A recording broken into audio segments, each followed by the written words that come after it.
how would you make sure that the training is sticky and it lives and they can apply what they learn? Do you have some good tips for the audience on that?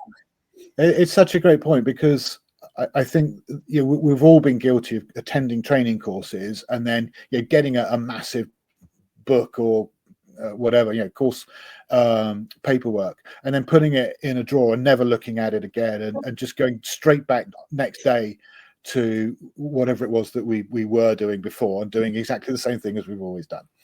So I think the first way of stopping or trying to prevent that, or mitigating as much as possible, is, of course, to make sure, having done that audit that we talked about, the needs analysis as you described it, the gap analysis that I would call it, and we're actually then delivering training that really provides plugs to real gaps, because they're going to use it. So if they can see how, oh, that's great, I've never known how to do that, I'm always asked to do it, now I've got a way of dealing with it, well, then we know we've done a good job, and we know that they are likely to use that. So the first thing is make it relevant.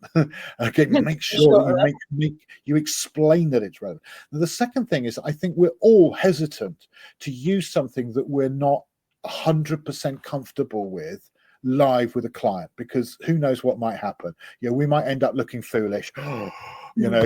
So this is where, don't just a lecture is good, but like a case study based exercise where they actually role play it, do it, and then come together and discuss how it went and learn lessons from it is even better. So by all means, of course, we've still got to explain the theory. That's very important. They've got to understand it, but then actually being able to try it in a comfortable, doesn't matter environment in a training course where there's nothing to lose, and you can make a fool of yourself because we're all friends here, and we'll laugh at you, but only in a friendly way. Whereas with a client, it's that could be disastrous. Here, it doesn't matter what you do. So it gives them that ability to try it, and then that in turn hopefully gives them confidence to actually then try it in real life when they go back. So I would say that's number two. And then the third thing, I think, is to not just do a one-off sheep dip, right, you've had your year's training, now you've done it, go and do it now. Instead, deliver a standalone training or a one-off training or whatever, a decent sized piece of training, but then offer some shorter coaching availability afterwards. Now, it could be formal through like a coach like me, or it could be you, the team leader, doing that, because obviously budgets may not allow for bringing someone else in. But the point is, you bring your team back a week later and you say to them, okay, so what have we learned? What are you now applying? What have you not applied, and why?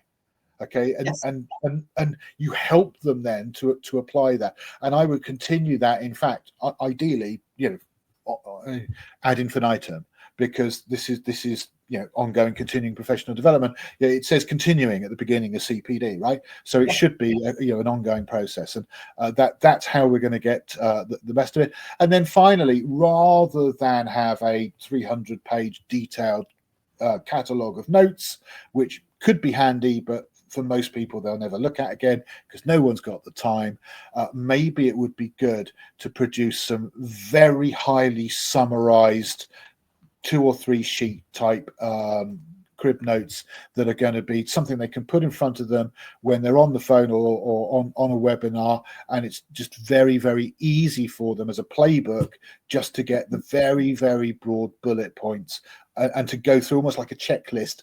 Have I said that? Have we covered this? Have I made sure I understand that? Have I noted this?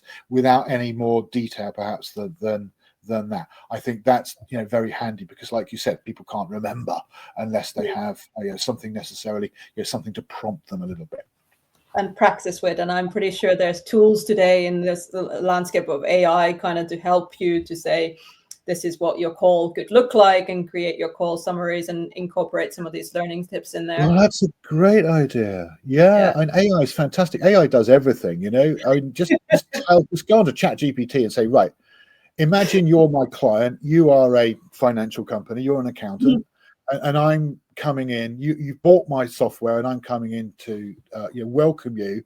because you've just bought it, and to help you understand it. So I'm going to be asking you. Yeah, it'll play along.